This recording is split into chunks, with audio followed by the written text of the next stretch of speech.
1562, François Ier fonde le premier consulat de France. Françoise nous ramène dans les souks, où se trouvent les ranes, les caravansérails, c'est-à-dire des corps de bâtiments où les étrangers étaient regroupés par nation, sous l'égide d'un consul. Françoise a étudié la sociologie de leur mode de vie. Ici, les entrepôts accueillaient les marchandises, il y avait aussi des écuries pour les animaux, enfin tout le monde arrivait par là. Et les appartements du consul étaient au premier étage.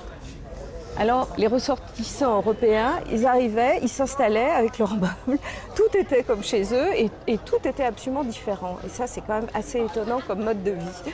Ils recréaient une petite France. Ils recréaient une petite nation.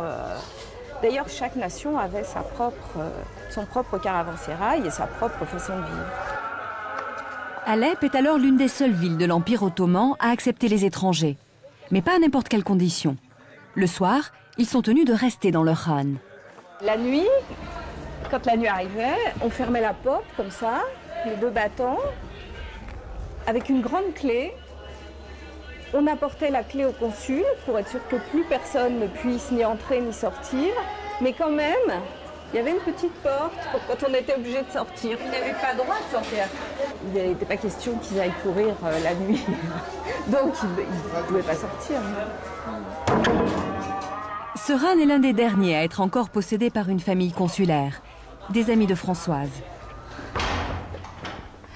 Derrière cette porte, c'est l'Europe.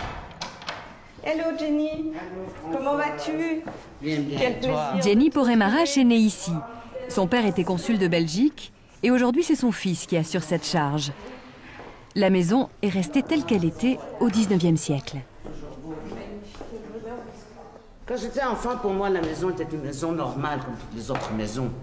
Je ne faisais pas cas ni des objets archéologiques, ni de la grandeur de la maison. Toute petite, ce qui m'intéressait, c'était jouer au chat perché, parce que chaque chambre a une petite marche pour rentrer. Donc c'est tout ce qui m'intéressait, c'était les petites marches pour jouer au chat perché. Tu faisais de la patinette dans le couloir? Et la trottinette dans le couloir. Pendant ce temps, dans cette maison, se vit une existence hors du monde qui l'entoure. Depuis les premiers consuls, au XVIe siècle, le rôle des étrangers est de favoriser le commerce avec l'Occident. Et dans son khan, le consul est maître. Il rend justice et règne sur la communauté de son pays. La charge se transmet de père en fils et des dynasties consulaires se créent à Alep. On suit la mode de Bruxelles, de Paris ou de Venise. Corset, savante coiffure ou chapeau melon. Et si l'on porte l'habit oriental, c'est à l'occasion des fréquents bals déguisés organisés par les étrangers. Lors de pique-niques sous les pistachiers ou de randonnées archéologiques, on rencontre souvent sa moitié, occidentale bien entendu. Le soir, les portes des khans se referment, mais la vie mondaine, elle, continue. Dans mon enfance, je me souviens, les portes des souks se fermaient chaque soir. Oui. Ah oui, encore? Oui, dans mon enfance. Et même, je me souviens, je passais par les toits pour aller chez des cousins qui sont de la famille Marco Poli, dans les caravansérails qui ne sont pas loin. Donc, c'est-à-dire, on peut passer sur les toits, comme on peut passer dans les souks.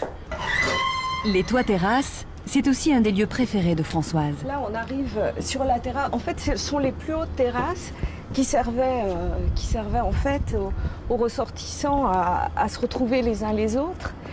Évidemment, il y avait toujours des portes, mais qui s'ouvraient quand les gens avaient envie de se recevoir. Alors là, on passe sur les toits d'un autre caravansérail qui est complètement abandonné, celui-là. On imagine le souk qui est tout autour. Et la citadelle est donc derrière. Toutes les vues sont belles. À Alep, la vie est douce pour ces Occidentaux. Et nombre d'entre eux ne repartiront jamais, donnant naissance à un nouveau type d'Alépins. Jenny est l'héritière de cette histoire. Ma mère était anglaise, ma grand-mère était italienne. l'arrière-grand-père était austro-hongrois, bohémien. Donc vous voyez, c'est un mélange. Vous êtes née à Alep, vous êtes alépine, vous êtes syrienne, vous êtes européenne, vous êtes Non, quoi? je ne suis pas européenne justement, je suis syrienne. Et comme j'aime beaucoup la ville d'Alep, je me sens vraiment, comme on dit en anglais, citizen of Aleppo. Ce qui veut dire une syrienne du monde alors? Oui, si vous voulez. Oui, si vous voulez. Ouverture sur le monde, douceur du climat. Parmi les plaisirs qui ont retenu ces nouveaux citoyens d'Alep, il y en a un qui compte beaucoup.